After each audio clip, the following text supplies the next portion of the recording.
আমাদের ঘরে আজকে একটা বড় সাপ ঢুকেছে।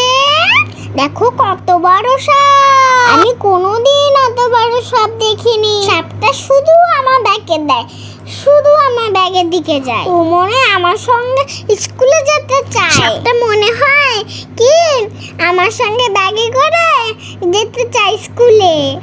জানো, যখন আমরা স্কুলে নিয়ে যাব না, এমন ভয় পাবে আমার বন্ধুরা, আর কোনোদিন আসবে না। জানো, আমার বাবা জেঠিমালে কত কষ্ট করে ধরছে, দিতে পারছে না, তারপর ব্যাগ ঠাপাস করে পড়ে গেছে, আর ও তো উঠতে পারছে না। তারপর প্যাকেট নিয়ে ধরার চেষ্টা করেছে, কিন্তু ভয় পেয়ে গেছে। তো এবার তো এক জায়গায় ঢুকে যাচ্ছিল, এক্ষুনি ধরে ফেলছিল, কিন্তু ধরতে পারিনি। তারপর ধরতে পারছে না, বারবার শুধু চলে যায়, পাচ্ছি না।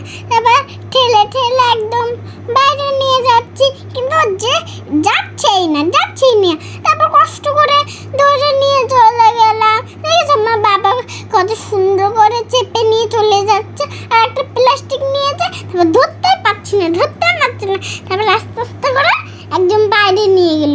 বাইরে ঠেলে নেওয়ার পরে আমরা তো মারি না সাপ, আমরা তো বাচ্চা সাপ, তো এই জন্য মারি না।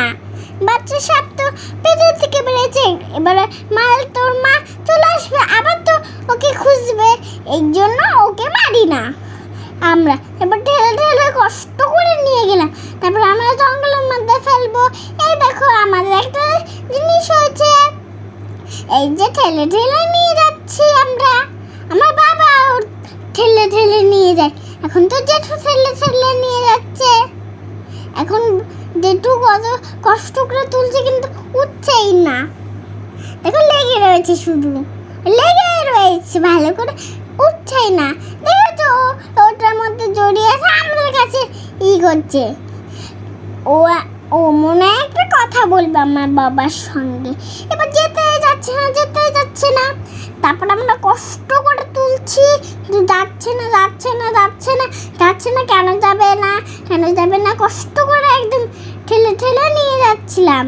দেখো দিয়ে কত শক্ত করে ধরে আছে, অনেক কষ্ট করে আমরা তুলে ফেললাম।